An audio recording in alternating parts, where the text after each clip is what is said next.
Grover and Grover की history की किताब है, उसका एक छोटा सा किस्सा बयान कर दूं मैं आपसे। उसमें लिखते हैं कि जब शहीद भगत सिंह को अदालत में पेश किया गया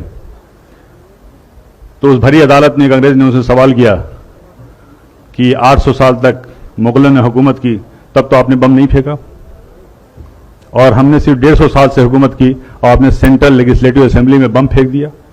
उसका बहुत अच्छा जवाब भगत सिंह ने दिया था कि देखिए, मुगलों ने जो हम पर राज किया है वो हमारे दिलों पर राज किया है, और उन्होंने इस मुल्क को सोने की चिड़िया बना दिया है, और इस सोने की चिड़िया की चमक से आप 7 समुंदर दूर से यहां तक आए हैं, और यहां पे आने के बाद अगर आपकी हुकूमत को अगर एक लफ्ज में, एक लाइन में कहा जाए तो वो ये है कि आपकी हुकूमत एक स्पंज की तरह है जो गंगा के किनारे हीरो और जवाहरात को चूस करके इंग्लैंड में जाकर के टेम्स नदी के किनारे निचोड़ती है, और वो इंग्लैंड मालामाल हो जाता है, और उस दौलत के मालामाल होने के बाद उससे आप अपनी तरक्की करते हैं।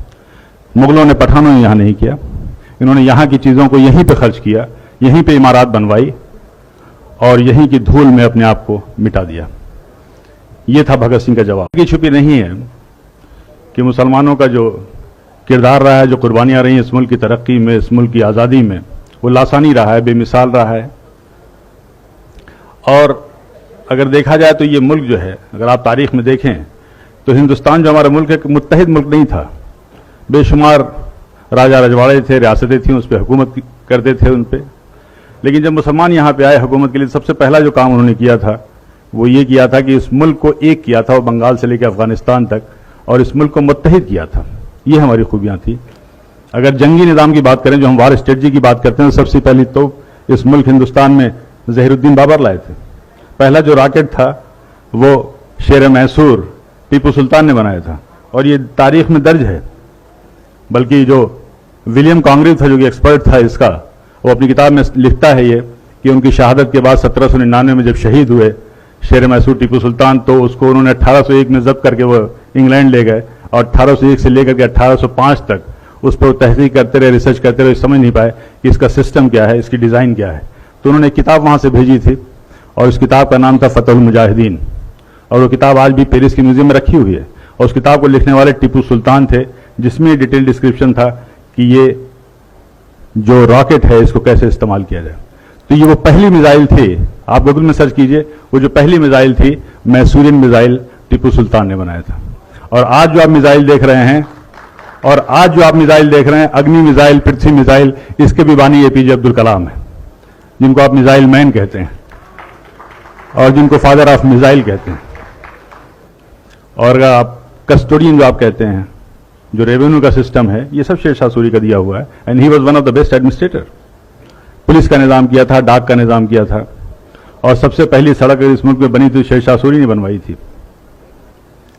करेंसी सिस्टम में बदलाव लाए थे। रुपए जो जिसको कहते हैं आप यूज, शेर शाह सूरी का वो था। ग्रैंड ट्रंक जो रोड थी कलकत्ता से लेकर के पेशावर तक, ग्रैंड ट्रंक रोड उसी की यादगार है। बगावत की, जंग आज़ादी की, तो पहली जो बगावत थी वो 1773 में हुई थी, और उसका नाम जो था, शायद आप में से ज़्यादातर लोगों को मालूम होगा, फकीर एंड सन्यासी रिबेलियन नाम से नाम था।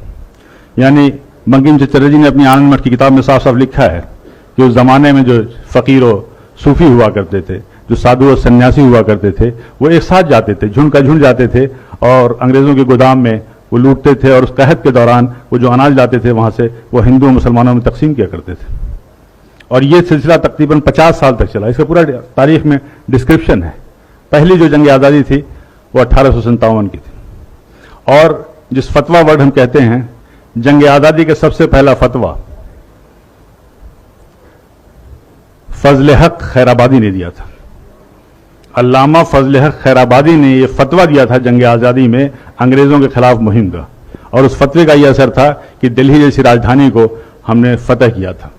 लेकिन उसके बाद से ये तारीख में लिखा हुआ है कि लेफ्टिनेंट जनरल हडसन लिखते हैं कि जब हमने दोबारा बड़ी मेहनत और मशक्क़त से दिल्ली को फतह किया, तो उस वक्त इंग्लैंड से एक खत आया था, एक टेलीग्राम आया था, उसमें साफ साफ लिखा हुआ था कि देखो ये जंग आज़ादी जो है 1857 की, ये जंग आज़ादी दरअसल उलमाए कराम की जंग आज़ादी, और उन उलमाए कराम के लिए बड़े फख्र से वो लिखता है कि हमने न जाने सैकड़ों उलमाए कराम को बगैर किसी मुकदमा चलाए हुए फांसी दे दिया।